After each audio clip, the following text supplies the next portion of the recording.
When the porcupine senses danger, it raises its quills. If this does not work, the animal begins to hiss, clatter its teeth, shake its quills, and advance on the enemy. Predators know it's better to retreat from a defensive porcupine and wait for a better moment. But they do not realize that when the porcupine is calm, it can be even more dangerous.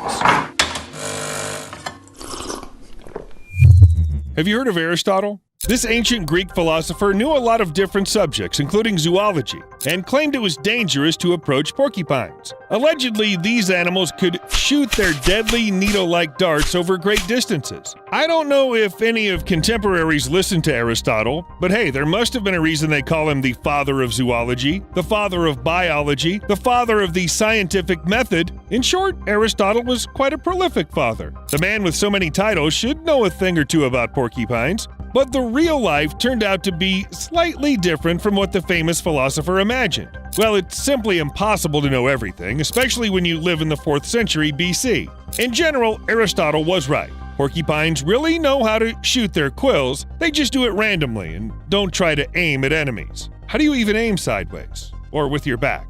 Porcupines have quills almost everywhere on their bodies, and they can all be used for protection. When the porcupine senses danger, it raises the projectiles to an upright position, waggles, then lashes its tail. At this time, some of the older quills, which the animal was ready to shed, can dislodge and fly away in any direction.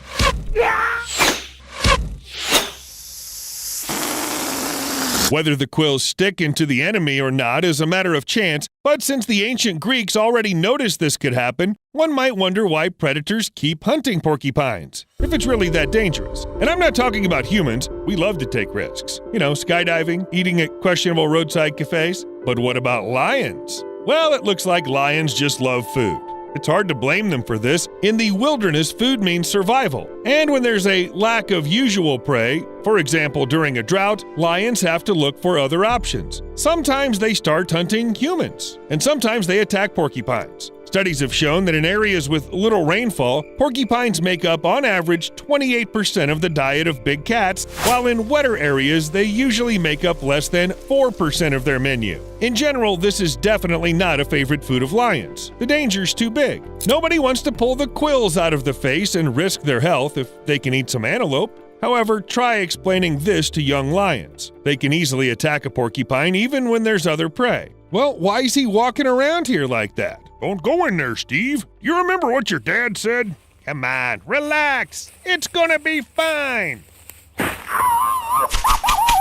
How do such encounters end? In most cases, not good. According to scientists who have gathered data on interactions between lions and porcupines, per 40 cases where lions were seriously injured, there are another 10 instances where they were instantly killed. This can happen when quills pierce the heart or large arteries, but when you look at the porcupine, it doesn't strike you as a cold-blooded killer. He's more like a funny beaver with quills. But even if the quill does not hit a vital organ, it can still kill the animal. Not because porcupines are covered with some kind of poison. Fortunately, nature did not think of this. However, they are not exactly sterile, which means that once in the body, the quill can carry infection or transmit some disease the porcupine carries, including rabies. In addition, the quills have a strange habit of traveling inside on their own and at a fairly high speed, about 1 inch per day.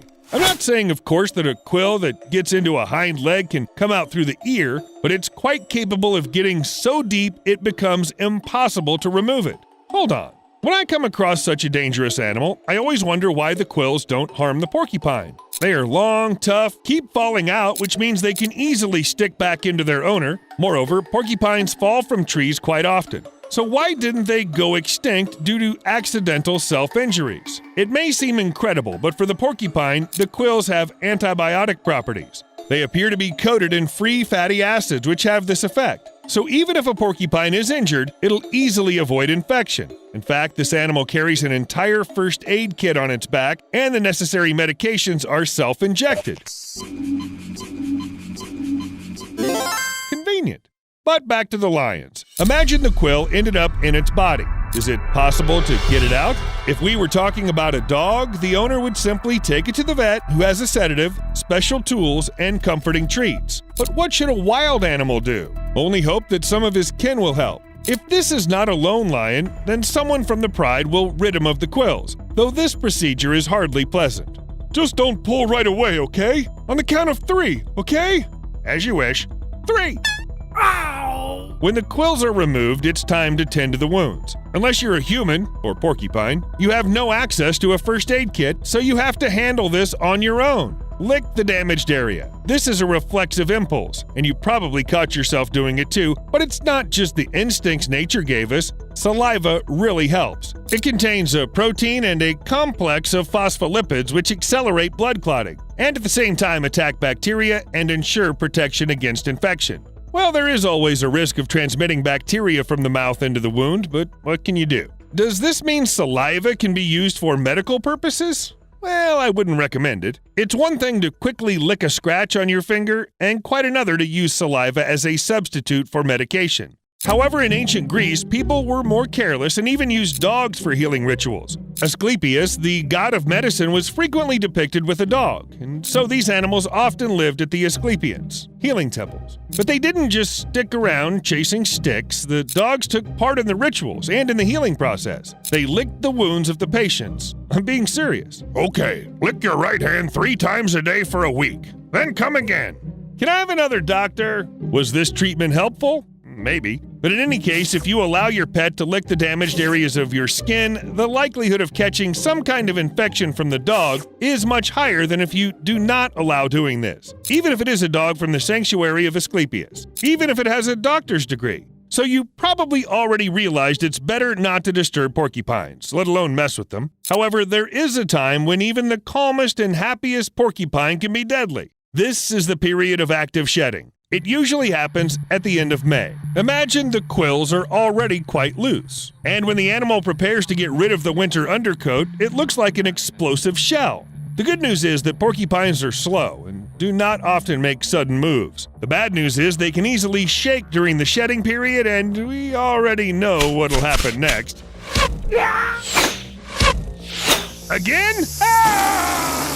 Wait, if the quills are so loose, does that mean the porcupine can just run out of them? Well, the porcupine will have to try hard for that. Researchers estimate this animal has more than 30,000 quills, and it'll take a really long time to get rid of all of them. Plus, new quills are growing at an alarming rate. Take human hair for comparison. On average, it grows by 0.02 inches per day. Porcupine quills grow roughly twice as fast, and they grow and fall out unevenly. That is, longer ones are sent flying, then get immediately replaced with the new ones, while medium-length quills also keep growing. In short, you get the idea. I think you don't have to worry about the animal losing its protection. But why are the quills actually so sharp compared to hedgehog quills? These are huge, deadly spears that can't be pulled out without feeling discomfort. Well, actually, porcupine quills are very hard hair. They're also made of keratin, a protein that makes up our hair. But in the case of porcupines, it's more upgraded, in a manner of speaking. If you've seen what human hair looks like under a microscope, you know it's covered with scales. Porcupine quills are similar, though they rather have backward-facing barbs. They are positioned in such a way that the quills can easily pierce the skin, but it takes a lot of effort to remove them. This explains why dogs need the help of a vet after getting too close to a porcupine. Evolution has literally armed porcupines with the perfect melee and ranged weapon.